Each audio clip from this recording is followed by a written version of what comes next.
আজ উসমান হাদির জানাজার নামাজে আওয়ামী লীগ আক্রমণ করে এই নিয়ে ঢাকা অচল হয়ে গেছে। দর্শক, এই মুহূর্তে দেখতে পাচ্ছেন হাদির জানাজায় আওয়ামী লীগ কর্মীরা অ্যাটাক করে, অন্যদিকে সেনাবাহিনী বিপরীত অবস্থায় আছে। রাষ্ট্রীয় শোক সহ হাদির জানাজা এবং দাফন যে প্রক্রিয়া সেই বিষয়টি নিয়ে আমরা কথা বলবো রাজধানীর শাহবাগ এলাকায়।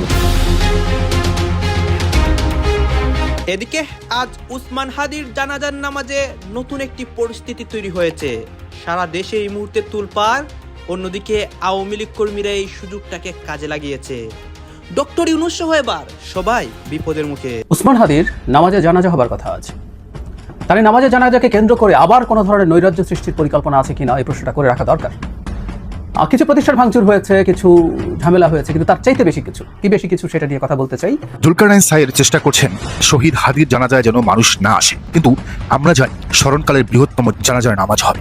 ওসমান হাদির মৃত্যুকে কেন্দ্র করে উগ্রপন্থীদের যে তাণ্ডব, সেই তাণ্ডবের পেছনে ধর্মীয় উগ্রপন্থীদের হাত আছে, দায় আছে, এমনটা বলা হচ্ছে। বাংলার আকাশে যারা মুক্তিযুদ্ধ প্রেমী, যারা বঙ্গবন্ধু প্রেমী, যারা দেশপ্রেমিক, প্রত্যেকটা মানুষ অনেক অনেক বেশি খুশি হয়েছে। কেন জানেন? পৃথিবীতে কোনো জাতিকে দেখেছেন কারো মৃত্যু দিবসে হাসির উৎসব পালন করতে? বাংলাদেশে এখন যা চলছে, যে ভয়ের পরিবেশ সৃষ্টি করা হয়েছে, যে ন্যাক্কারজনক হামলা, সন্ত্রাসী কর্মকাণ্ড, তার বিরুদ্ধে তীব্র নিন্দা জানানোর পাশাপাশি গভীর উদ্বেগ প্রকাশ করতে শুরু করেছে। হ্যাঁ, দেশের প্রত্যেকটা জনগণ এখন তীব্র নিন্দা এবং উদ্বেগ প্রকাশ করতেছে। আপনারা জানেন, দেশের মধ্যে নানান চাঞ্চল্যকর ঘটনা ঘটছে ইতিমধ্যে। আজকে উসমান হাদির জানাজার নামাজ এবং এই নামাজটিকে কেন্দ্র করে অনেকে পরিকল্পনা করছে এইখানে বিশৃঙ্খলা ঘটাবে। দর্শক শ্রোতা, আওয়ামী লীগ কর্মীরা এবার সুযোগ পায়, বাংলাদেশের মধ্যে চারদিকে অস্থিতিশীল পরিবেশ, শিক্ষার্থীরা আবারও রাজপথে নামে এবং অনেক কিছু ভাঙচুর করে, অনেকে ডক্টর ইউনূসের বিরুদ্ধেও কথা বলে। সেই সুযোগটাই এবার আওয়ামী লীগ এবং শেখ হাসিনা গ্রহণ করেছে এবং তারা কাজে লাগাচ্ছে। আপনারা সম্পূর্ণ ভিডিও দেখবেন। এই মুহূর্তে ঢাকায় কি হচ্ছে, তার জানাজার নামাজে, অন্যদিকে দেশের পরিস্থিতি ঠিক কোন জায়গায় গেছে, সবকিছু দেখতে পারবেন এই একটি ভিডিওতে। দর্শক, আপনারা জানেন রাষ্ট্রীয় শোক সহ হাদির জানাজা এবং দাফন যে প্রক্রিয়া সেই বিষয়টি নিয়ে আমরা কথা বলবো। রাজধানীর শাহবাগ এলাকায় রয়েছেন আমাদের সহকর্মী সজল শাইখ। সজল,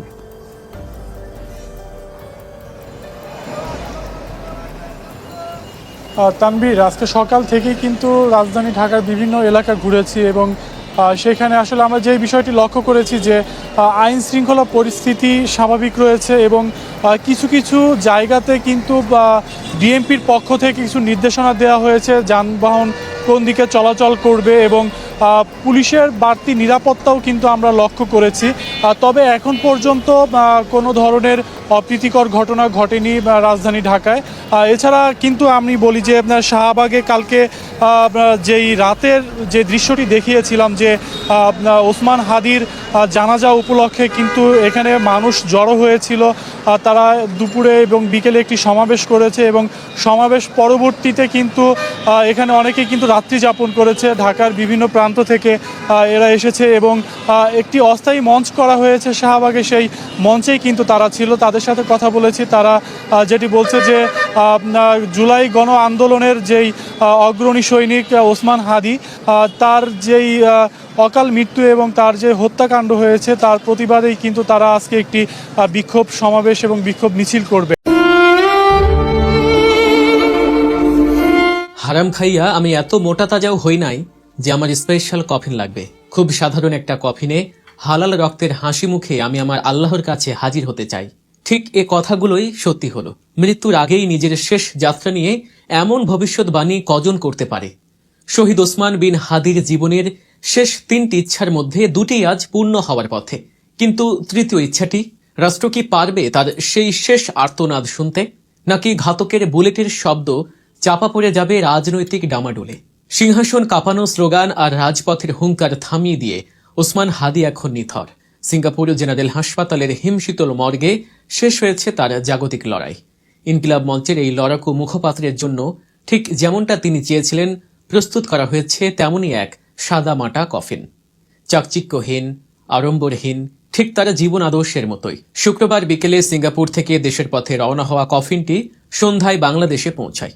কথা ছিল জীবনের শেষ বিমানে চড়ে তিনি ফিরবেন বিজয়ের বেশে, কিন্তু ফিরল তার নিথর দেহ কফিনে করে। বুক ভরা অভিমান আর সাহসের এক অদ্ভুত সংমিশ্রণ ছিল ওসমান হাদির কণ্ঠে। ফেসবুকে তার শেষ দিককার স্ট্যাটাসগুলো পড়লে গা শিউরে ওঠে। তিনি কি জানতেন তার সময় ফুরিয়ে আসছে? 19 ডিসেম্বর ইনকিলাব মঞ্চের পক্ষ থেকে জানানো হয় সেই লোমহর্ষক তথ্য। হাদি বলে গিয়েছিলেন, হারাম খেয়ে তিনি শরীর ভারী করেননি, তাই তার লাশের জন্য কোনো রাজকীয় কফিনের প্রয়োজন নেই। হালাল রক্ত আর হাসি মুখ, এই দুটো পুঁজি নিয়েই তিনি আল্লাহর সামনে দাঁড়াতে চেয়েছিলেন। আজ তার সহযোদ্ধারা চোখের জলে সেই ইচ্ছাটা পূরণ করছেন। তার মরদেহ বহনকারী কফিনটি যখন শাহজালাল আন্তর্জাতিক বিমানবন্দরে আসলো, তখন যেন আকাশটাও কেঁদে উঠেছে এক নক্ষত্র পতনের শোকে। ডাক্তার মোহাম্মদ আব্দুল আহাদ নিশ্চিত করেছেন, সব আইনি ও দাপ্তরিক প্রক্রিয়া শেষ করেই হাদির মরদেহ দেশে আনা হয়েছে। বাংলাদেশ বিমানের BG-085 ফ্লাইটে যখন তার দেহটি ঢাকার মাটি স্পর্শ করে, তখন ঘড়ির কাঁটায় সন্ধ্যা 6:05। অথচ মাত্র কদিন আগেই এই ঢাকায় তিনি ছিলেন জীবন্ত এক আগ্নেয়গিরি। এখন তিনি ফিরলেন, কিন্তু আর কোনোদিন মাইক হাতে মিছিলে নেতৃত্ব দেবেন না। শনিবার জানাজা শেষে তাকে দাফন করা হবে, কিন্তু কোথায়? এখানেও ওসমান হাদির শেষ ইচ্ছাটি বড় বেশি আবেগের। তিনি চেয়েছিলেন তার বাবার কবরের পাশে চিরনিদ্রায় শায়িত হতে। ঝালকাঠির নলছিটি উপজেলার খাসমহল এলাকা, সেখানেই তার প্রত্যেক ভিটা। টিন শেডের এক সাধারণ ঘরে বড় হওয়া হাদি চেয়েছিলেন মাটির টানেই ফিরে যেতে। তার ভগ্নিপতি আমির হোসেন হাওলাদার জানিয়েছেন, পরিবারের পক্ষ থেকে সেই প্রস্তুতি নেওয়া হচ্ছে। বাবার কোলেই ফিরছেন সন্তান, তবে বড্ড অসময়ে, বড্ড মর্মান্তিকভাবে। প্রিয় দর্শক, ওসমান হাদির এই চলে যাওয়া কেবল একটি মৃত্যু নয়, এটি একটি অধ্যায়ের সমাপ্তি। তার জীবনের প্রতিটি মুহূর্ত, প্রতিটি আন্দোলনের পেছনের গল্পগুলো বিশ্লেষণ করলে দেখা যায় এক আপোষহীন মানসিকতা। ঝালকাঠির সেই ছোট্ট বাড়িটি এখন কান্নার রোলে ভারী হয়ে আছে। আত্মীয় স্বজন, প্রতিবেশী সবাই ভিড় করছেন এক নজর তাকে দেখার জন্য। 96 সালে যে শিশুটি এই উঠোনে খেলে বেরিয়েছে, 24-এর গণ অভ্যুত্থানে যে যুবক নেতৃত্ব দিয়েছে, সে আজ নেই। গ্রামবাসী তাকে মনে রেখেছে অন্যায়ের বিরুদ্ধে এক বলিষ্ঠ কণ্ঠস্বর হিসেবে। নেছারাবাদ কামিল মাদ্রাসা থেকে ঢাকা বিশ্ববিদ্যালয়, মেধার সাক্ষ্য রেখেছেন প্রতিটি ধাপে। কিন্তু ঘাতকের বুলেট কি মেধার দাম বোঝে? হাদির মৃত্যুতে শোকের ছায়া কেবল তার গ্রামে নয়, ছড়িয়ে পড়েছে রাজধানী ঢাকাতেও। শাহবাগ মোড়, যা ছিল তার বিপ্লবের কেন্দ্রবিন্দু, আজ সেখানেই জ্বলছে ক্ষোভের আগুন। হাদির মৃত্যুর খবর ছড়িয়ে পড়তেই ঢাকা বিশ্ববিদ্যালয় ক্যাম্পাস উত্তাল হয়ে ওঠে। তার সহযোদ্ধারা, সাধারণ শিক্ষার্থীরা স্লোগানে প্রকম্পিত করে তোলে রাজপথ। তাদের দাবি একটাই, বিচার চাই। এই বিক্ষোভে সামিল হয়েছিলেন অন্তর্বর্তী সরকারের উপদেষ্টারাও।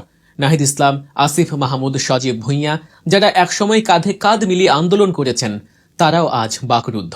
তবে শিক্ষার্থীদের আবেগ আজ বাঁধ ভেঙেছে। ঢাকা বিশ্ববিদ্যালয়ের বঙ্গবন্ধু শেখ মুজিবুর রহমান হলের নাম ফলক মুছে সেখানে সাঁটিয়ে দেয়া হয়েছে নতুন নাম, শহীদ ওসমান হাদি হল। প্রাতিষ্ঠানিক স্বীকৃতি আসুক বা না আসুক, শিক্ষার্থীদের হৃদয়ে এই নামটি খোদাই হয়ে গেছে। তারা বলছে, আধিপত্যবাদের বিরুদ্ধে লড়াইয়ে হাদি ছিলেন প্রথম সারির সেনানী। তার এই রক্ত বৃথা যেতে পারে না। কিন্তু সবচেয়ে বড় প্রশ্নটি এখনও দগদগে ক্ষতর মতো জ্বলছে। ওসমান হাদির তৃতীয় ইচ্ছাটা কি পূরণ হবে? মৃত্যুর কিছুদিন আগে এক জনসমাবেশে তিনি বলেছিলেন, যদি আমার বুকে অথবা আমার মাথায় গুলি করা হয়, রাষ্ট্রের। ওসমান হাদির নামাজে জানাজা হবার কথা আছে। তার এই নামাজে জানাজাকে কেন্দ্র করে আবার কোনো ধরনের নৈরাজ্য সৃষ্টির পরিকল্পনা আছে কিনা, এই প্রশ্নটা করে রাখা দরকার। কিছু প্রতিষ্ঠান ভাঙচুর হয়েছে, কিছু ঝামেলা হয়েছে, কিন্তু তার চাইতে বেশি কিছু সেটা নিয়ে কথা বলতে চাই। বিশেষ করে একটা রাজনৈতিক দল যাদেরকে আমরা দায়িত্বশীল মনে করি, এনসিপি, তাদের কয়েকজন সদস্যের কয়েকটা স্টেটাস আমি একটু পড়তে চাই। সেটা এক ধরনের ইন্ডিকেশন দেয়, এবং এনসিপি যেহেতু এটাকে ডিসওন করেনি, তাই তাদের এই স্ট্যাটাসগুলো আলোচনার দাবি রাখে। তার আগে দুটো ইস্যু নিয়ে একটু কথা বলবো। গতকাল সর্বশেষ উদীচীর কেন্দ্রীয় কার্যালয়ে আগুন দেওয়া হয়েছে। এর আগের দিন ডেইলি স্টার, প্রথম আলো এবং ছায়ানটের আগুনের পরও এই আগুনটা দেওয়া হলো। মানে সরকার, একটা অ্যাড দেখতাম, নাকি তেল দিয়ে ঘুমা, সরকার নাকি তেল দিয়ে ঘুমাচ্ছেন। আরেকটা জরুরি ব্যাপার একটু বলে রাখা দরকার। আমাদের অত্যন্ত শ্রদ্ধেয় মানুষ জনাব নুরুল কবির ডেইলি স্টার ভবন থেকে বেরোনোর সময় হেনস্থার শিকার হয়েছেন। আমরা এই দৃশ্য দেখার জন্য বেঁচে আছি। কিছু তৃতীয় শ্রেণীর ফালতু লোক, আই রিপিট, তৃতীয় শ্রেণীর ফালতু লোক কতগুলো ফালতু হুজ্জতি করার জন্য গেছে। সিঙ্গাপুরে চিকিৎসাধীন অবস্থায় শেষ পর্যন্ত মৃত্যুর কাছে হার মানলেন ওসমান হাদি। এই মৃত্যুর খবর ছড়িয়ে পড়ার সঙ্গে সঙ্গেই বাংলাদেশের রাজনীতিতে নেমে এসেছে গভীর শোকের ছায়া, আর তার পাশাপাশি শুরু হয়েছে প্রবল উত্তেজনা। এটি আর কেবল একজন নেতার মৃত্যু নয়, এটি পরিণত হয়েছে একটি রাজনৈতিক বিস্ফোরণে। নির্বাচনের ঠিক আগ মুহূর্তে এমন একটি মৃত্যু রাজনীতির সমীকরণ পুরোপুরি ওলটপালট করে দিতে পারে। রাজপথে জমে উঠছে ক্ষোভ, আবেগ আর প্রতিশোধপরায়ণ মনোভাব। অনেকেই বলছেন ওসমান হাদির মৃত্যু আসন্ন জাতীয় নির্বাচনের গতিপথেই বদলে দিতে পারে। এই মৃত্যুর পর সবচেয়ে কঠিন পরীক্ষার মুখে পড়েছে বিএনপি, কারণ হাদির উপর হামলার পর যে প্রতিবাদী আন্দোলন গড়ে উঠেছিল সেখানে বিএনপির দৃশ্যমান উপস্থিতি ছিল না। এখন হাদি মারা যাওয়ায় সেই নীরবতা রাজনৈতিকভাবে ভয়াবহ রূপ নিচ্ছে। রাজপথে যে আবেগ তৈরি হয়েছে সেখানে বিএনপির অবস্থান ব্যাখ্যা করা ক্রমেই কঠিন হয়ে পড়ছে। প্রশ্ন উঠছে, এত বড় অন্যায়ের সময় বিএনপি কোথায় ছিল? এই প্রশ্ন আগামী দিনে বিএনপির জন্য এক ধরনের রাজনৈতিক ফাঁদ হয়ে দাঁড়াতে পারে। সবচেয়ে বড় বিপদে পড়তে পারেন ঢাকা ৮ আসনের বিএনপি প্রার্থী মির্জা আব্বাস, কারণ ওসমান হাদি ছিলেন একই আসনের স্বতন্ত্র প্রার্থী এবং তার জনপ্রিয়তা দিন দিন বাড়ছিল। হাদির মৃত্যুর পর সামাজিক যোগাযোগ মাধ্যমে ও রাজনৈতিক আলোচনায় সন্দেহের তীর আবারও ছুটছে মির্জা আব্বাসের দিকে। যদিও তদন্তে ছাত্রলীগ নেতা ফয়সাল করিম মাসুদের নাম উঠে এসেছে এবং আওয়ামী লীগের সংশ্লিষ্টতার অভিযোগ রয়েছে, তবুও রাজনীতিতে বাস্তবতা হলেও জনগণের ধারণা অনেক সময় সত্যের চেয়েও বেশি শক্তিশালী হয়ে ওঠে। এই ধারণাই এখন বিএনপির জন্য সবচেয়ে বড় মাথা ব্যথা। ওসমান হাদির মৃত্যু ডাকসু ভিপি সাদিক কায়েমকেও নতুনভাবে আলোচনার কেন্দ্রে এনেছে।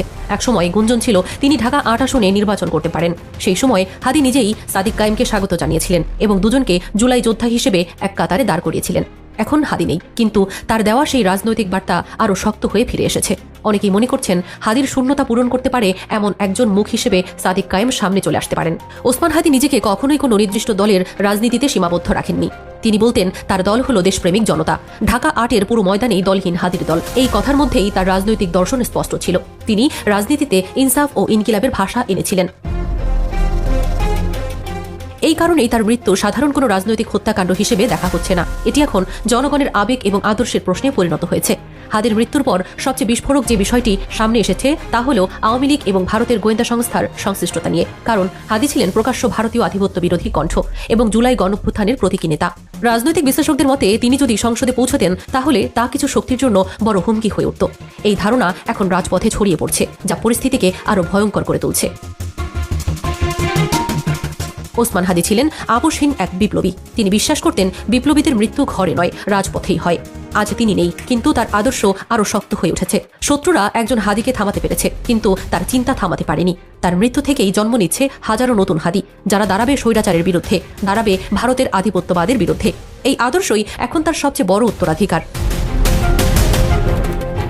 ওসমান হাদির মৃত্যু বাংলাদেশের রাজনীতিকে এক ভয়াবহ মোড়ে এনে দাঁড় করিয়েছে। বিশেষ করে বিএনপির জন্য এটি এখন আর আবেগের বিষয় নয়, এটি টিকে থাকার প্রশ্ন। রাজপথে যে ক্ষোভ, শোক ও প্রতিবাদের ঢেউ উঠেছে সেখানে বিএনপির অতীত ভূমিকা কঠিনভাবে মূল্যায়নের মুখে পড়ছে। সরাসরি দায় না থাকলেও রাজনৈতিক বাস্তবতায় অনেক সময় পরিস্থিতির বোঝা বহন করতে হয়। ওসমান হাদির মৃত্যুকে কেন্দ্র করে উগ্রপন্থীদের যে তাণ্ডব, সেই তাণ্ডবের পেছনে ধর্মীয় উগ্রপন্থীদের হাত আছে, দায় আছে, এমনটা বলা হচ্ছে। এই অবস্থায় ধর্মীয় রাজনৈতিক দল বাংলাদেশের সর্ববৃহৎ জামাত ইসলামীর ভূমিকা কি সেটা নিয়ে কিন্তু রাজনৈতিক অঙ্গনে আলোচনা আছে।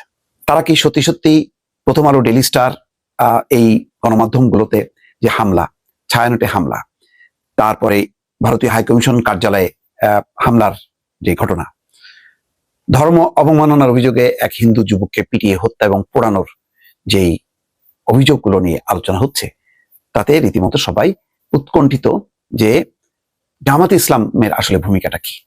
কালকে পর্যন্ত কিন্তু স্পষ্ট হয়নি, যেমন আজকেও শাহবাগে যে অবস্থান, সেই অবস্থান থেকে এনসিপি প্রত্যাহার করেছে নিজেদেরকে। জামাত ইসলামীর ভূমিকাটা কি? দর্শক, এই নিয়ে একটি বিশ্লেষণ।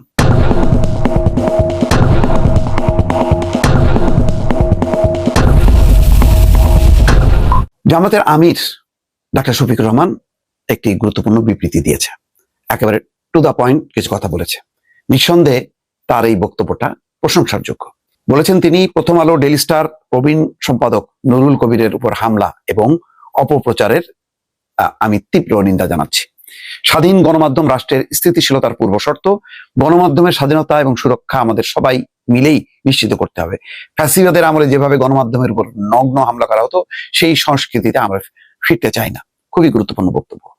হাই কমিশন কার্যালয় সহ কয়েকটি কালচারাল সেন্টারে ভাঙচুর এবং অগ্নিসংযোগ কোনোভাবেই গ্রহণযোগ্য নয়। মানে আকার ইঙ্গিতে বলে দিল যে এই যে ছায়ানট, তারপরে ভারতীয় হাই কমিশন, এইসব জায়গায় গুলোতে হামলার যে ঘটনা, সেটা গ্রহণযোগ্য নয়।